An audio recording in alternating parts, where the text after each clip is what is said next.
Talk about gems, my good friend, Father Frank Pavone. Welcome to the Terry and Jesse Show.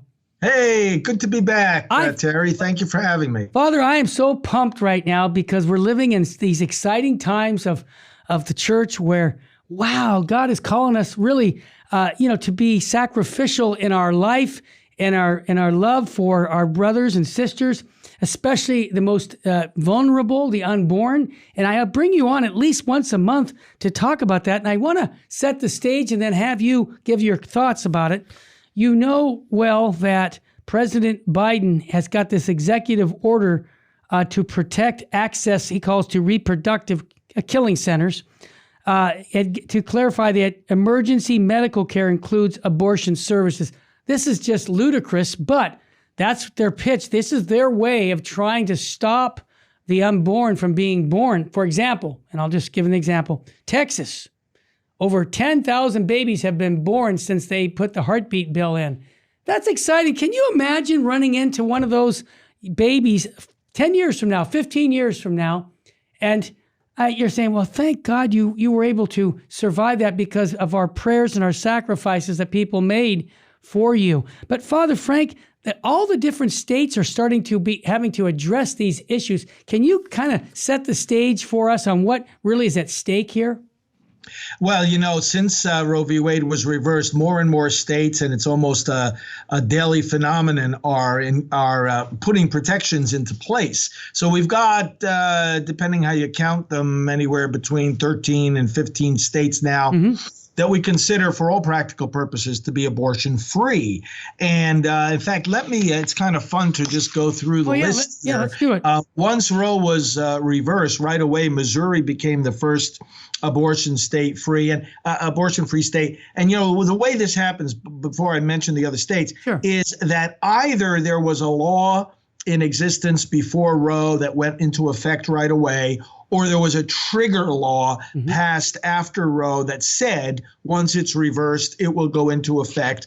And these trigger laws provided for very often time intervals to pass before they would go into effect. So some of them were set to go in immediately and did. Others, it was a month after the decision, and others, it was a month after what is called the official entering of the decision. In other words, at the end of June, the decision came out, but then at the end of July, the Supreme Court made it official by entering the decision. And some of these trigger laws were based on that subsequent action. They said 30 days after that happens, the law will go into effect. Well, that brings us to where we are right now. So the end of August, a lot of these laws are going into effect. So keeping that in mind and what's going on here, we have Missouri first, then South Dakota became the second to be abortion free.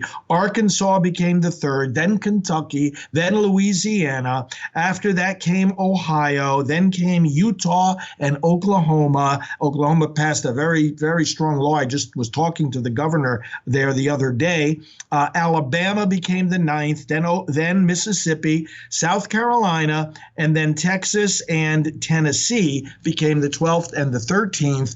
Now we have a number of other states that were just on the verge of protective laws taking effect. And notice I used the word protective. Yeah. We should not refer to these as restrictive laws. That's what the other side wants people to think. Oh, we're restricting women's rights. No, we're protecting life, both of the babies and the mothers. So we're, of course, the other side is going crazy. They're so angry, and they're going to try to continue to do what they've done all these years. They're going to try to continue to thwart the will of the people. Because remember, we're talking about laws here. Yes. Laws don't get passed without the involvement of the people's elected representatives, and those representatives are accountable to those same people through the lobbying process, through the election process. So we're talking about the will of the people being expressed here. The other side will continue to do what we've always seen them to do, and that is to go to the courts and try to get judges to strike these laws down. We've got to be insistent that based on what Dobbs said in the Supreme Court, the matter of abortion, the matter of protecting the unborn, is going back now to the people, people and their elected representatives, not the judges. Father, you mentioned Texas. I just read that a judge in Texas blocked the Biden administration's guidance requiring ER doctors to commit abortions. Tell us about that, because I mean, I thought that the federal government could overdo the state. Well, there are laws that they have to follow, and their authority is limited, of course, and the president cannot make law, and the president can issue executive orders, but there's administrative law that governs that process. And one of the things the judge in Texas said was that Biden didn't provide a period of public comment. What happens is federal agencies can propose a rule. Now, a rule can't be proposed out of thin air. Right. Okay. These are not dictators. A rule or the action of a federal agency like the Department of Health and Human Services, for example, has to be based on existing law. So, for example, so in other words, Congress has to pass the federal laws, and then the agencies are often given by the law certain discretion. Like, for example, when Obamacare came into effect, it was talking about certain mandated services, that insurance has to cover. And that's where that whole HHS mandate thing came up back a decade ago. So the law is in place, and then the agency gets a certain amount of discretion. For example, in that case, it was, okay, well, HHS will define what these mandated services are to include, okay? But the agency can't act unless there's, first of all, a basis in law. Secondly, if a rule or a guidance, as it's called, is being proposed, and that's what Biden did here, giving guidance to the states and to the medical professionals in the emergency rooms, et cetera. And it is based on a law, okay? It's called the Emergency Medical Treatment and Labor Act. Right. When those rules are proposed, there has to be first a period of public comment before it goes into effect. So again, government of the people, by the people, and for the people. The people's voice needs to be heard first. That wasn't done in this case, and that's one of the things the judge in Texas pointed out. Yeah. But the second thing about it is that, hey, this is not pertinent. Texas passed a law protecting babies from abortion. This Emergency Medical Treatment Act, we're not talking about abortion, and the state is not prohibiting people from receiving emergency medical treatment. So, in other words, it's another example of the other side going more off of their own ideology and talking points than over the actual provisions of the law. As far as they're concerned, every abortion is an emergency. Literally, every abortion is medically required in their twisted way of thinking. Because they're saying, oh, well, if she wants an abortion, if she can't handle the child, she's going to be distressed, and then she might take her own life. So therefore, this is medically necessary to save her life. Well, no, that's not the way you define medical necessity, and that's not the way this law defines it either. So this is just another example of abortion extremism, and nobody needs to be afraid that these laws protecting unborn children are going to put them in life-compromising situations. Thank you for that explanation. It seems like the Biden administration, excuse the expression, but they're hell-bent on killing as many babies as possible. It's like whatever they can do, they're doing. I mean, this is not even a slight change. They're putting all their energy into this. And I really find it sad because President Biden is a baptized Catholic. And I pray for his conversion. I've asked our listeners to pray for his conversion, because can you imagine if he had a conversion to Christ and his church teachings, the perennial teachings of the church, he could do so much to help save many, many lives. And so I think we continue to pray for that. Father Frank, there's another thing that's going on, and I'd like you to share it with our listeners. The federal law against interstate mailing of abortion pills is undermining the leftist plan to evade pro-life laws. Basically, the federal law, which criminalizes mailing abortion pills, can now be enforced thanks to the overturn of Roe versus Wade. But it's throwing a wrench in the Biden administration's abortion agenda.